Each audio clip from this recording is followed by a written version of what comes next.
Hello, family. How you doing? It's your girl, the diva Lala Jones, um, and welcome to my broadcast, Side of the Earth. I am coming to you on a more serious note. We're gonna discuss racial tensions. We've had an incident that went on Saturday, or this past weekend. It might not have been Saturday. But anyway, this past weekend here in Dallas, and I just want to address it. Uh, Earlier, I was a little angry, and so I don't know if I was monitored and they just deleted the broadcast, or I don't know. I don't know. But this is my, what, maybe third, fourth attempt at doing this. I redid the recording, and I figured maybe if I'm a little bit more mild nature, maybe they'll allow this to record. I don't know. We'll see. Well, like I was saying, we had an incident this Saturday with a church, a mega church here. The incident was that on the side of this church, there's a banner. It says Black Lives Matter. Okay? I'm giving you background knowledge before I get into this. A church representative was called, probably the church secretary, I don't know. But anyway, they gave their approval that a rally could happen. The person from the church was told that it would be a Black Lives Matter rally. Okay? Um, Here at my home, I received several notifications that something was going on at the particular church. That something wasn't right going on at the church. It was a lot of people, and they were seeing Confederate flags. And if you know the area in which I stay here in Dallas, um, no, it's predominantly Hispanic and black. So that we're not going to see Confederate flags floating around here. Okay? Just to give you a background, know what's going on with the culture, okay? So, of course, the pastor was called. You know, if I received notification, the pastor of this particular church was called, and some of the leaders of the church, and they went up there and they got the people off the property. And I can vouch for what was said. Uh, yeah, there were Confederate flags from what I saw, and there was some banners that they were Trump supporters. And if they had Blue Lives Matters, because that's what the actual rally was supposed to be about, I didn't see the banners on their cars, drapes on their cars that Blue Lives Matter. Only thing I saw was the Trump banners on the cars and the Confederate flag. Okay, this is what I saw. So yeah, the people were pretty much told to get off the property. So then later on this week, we find that someone has decided that they wanted to call the pastor of this church demonic, and they are proposing to rally again at the church. Okay? So I got my little outline here so that I don't get the ranting and raving like a mad woman. But I mean, the first time I did this, it was I was pretty articulate. I was quite proud of what I did. I don't know why it won't upload. I don't know if it's because I was angry. So I don't know. But these are the same points, okay? So anyway, in all things, we want to get our understanding. And so if we want to solve the race relations here in America, we're going to have these sit down conversations, these type of discussions, and just put everything out on the table. First of all, I think one of the main issues with that situation is we need to address that the church representative was lied to. You initially said it was a Black Lives Matter rally, and it was not. Okay? Um, then, second, I think people really do not understand what the Confederate flag means to someone that is not Caucasian. Okay? If you know the history, you know that was the rebel flag, and they wanted to promote their economy, their caste system, the way things were running in the South.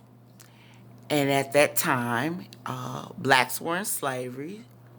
Um, Indian cultures were either told to go to a reservation, or if they were too dark, yeah, I imagine they were on the plantations also. I can imagine, because the dark skin, you just have just an inkling of African American blood, and yeah, they enslaved you. And even if you didn't, there has been evidence that Indians were indeed enslaved. So anyway, let's get to my point.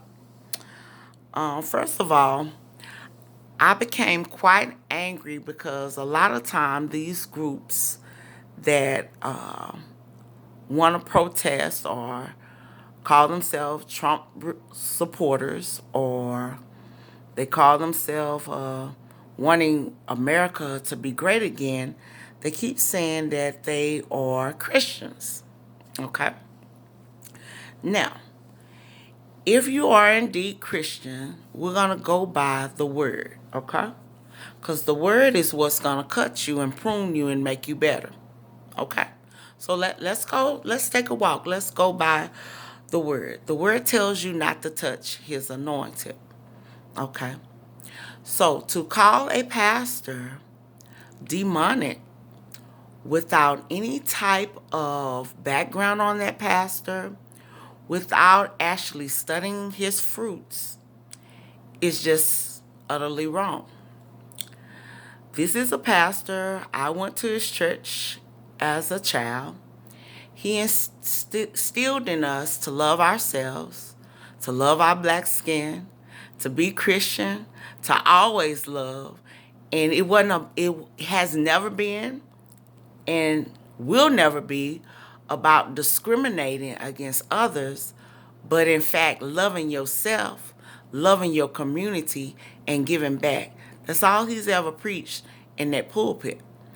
And so for you to call him demonic and try to make it seem like he is prejudiced, to me, is just wrong.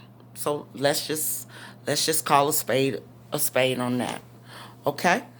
So now, in 2 Kings 2:23 through 20, 23rd through 25th verse, it talks about Elijah, the prophet, and the children who taunt him. And these children taunt him, and they are eaten by a bear. Okay? And I want to go in deep with you. So we're not going to just go by the symbolism used here. This is not actually talking about children. It is talking about the leaders of a specific occult group. They wanted the children of Israel to worship Baal, their god. The leader's God, not the children of Israel's God. And they were taunting the actual prophet. They called them children because they did not know what they were saying. They did not know what they were doing. They were without knowledge. The bear in the story symbolizes God's word, who is Jesus. And he's going to come down like a wrath. And so this should be eating up your conscience, because you had no idea who this pastor was. I'm not going to say the name because I don't want any more people trying to do publicity stunts. Okay, if you know who I'm talking about, then good. If you don't, then just nod with me, just float with me. Um, if you don't know a person and if you have not studied their fruits, then you don't cast judgment like that. You don't say ugly things like that. You don't slander their character like that. Just point blank. If you are indeed a Christian, you had no right to even go there, because we A, know man makes mistakes, and B, know that we are to uplift each other within the church. Okay? And the way the ranting went on, it seems as if, you can correct me if I'm wrong, it seems as if you're trying to call yourself a Christian. That's what it seemed like. But I don't know. Like you said, called him demonic. I don't know. I don't know. I don't know you. So, we could say the same about you. I don't know. But anyway, going on to First Timothy 5 and 8, it says that, but if any provide not for his own, and especially for those of his own house, he is less than an infidel. Okay. This particular pastor caters to our community. He has shown what true religion is. He gives to the needy. He gives to both the widow and the orphan. So therefore, we cannot say that he's less than an infidel. You cannot degrade this particular person, because that's not what they are showing. They are showing Christ-like behavior. If he is less than an infidel because he has a Black Lives Matter banner on the side of his church, which caters to people of African American descent, then there's something wrong with our thinking, period. Okay, I don't get it, is basically what I'm saying. One of a pastor posted this online, and he was not of African American descent, and he said it best. He said that Black Lives Matter is equivalent to, in the Bible, where it says that the shepherd went out and got that one sheep. He had 99 sheep, but he went out to get that one. That one was possibly endangered. That one he loved so much he wanted to rescue. The same is true for Black Lives Matter. No one's saying the other sheep don't matter. Nobody's saying the other lives don't matter. But that one sheep that could possibly be in danger, we want to address that issue. We want to save that sheep. And the same is true for this slogan. No one has ever said that other lives don't matter.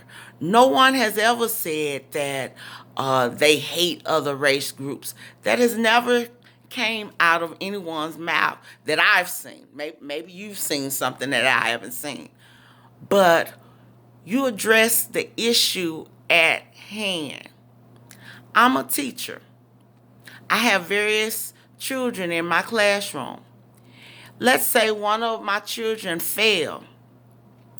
They got a busted lip and a bloody nose. I'm gonna address that child's needs. Okay? That isn't to say to other children in my classroom, bump what you need. I don't care about your education. I'm here to save Jimmy over here. Nobody said that. That's ludicrous. That's crazy. But I'm going to address that child's needs.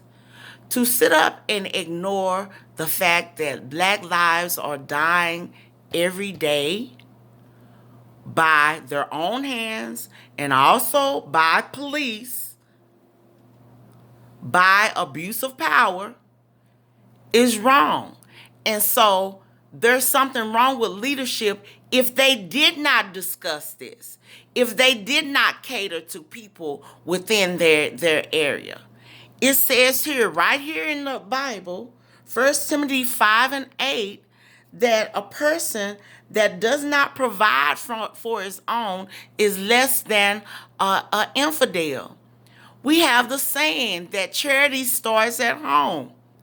Within this area, within Dallas, I was about to say it. I might as well say it, y'all know. Oak Cliff.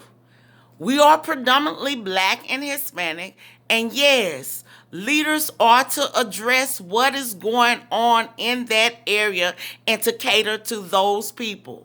And to do less than that would be less than an infidel. It would be retarded. It would be lacking logic. Okay? Our needs have to be met. Black lives do matter. All lives matter. But yes, right now, we have to address where there's a need. All right, salt of the earth. Love you. Peace out. Bye-bye.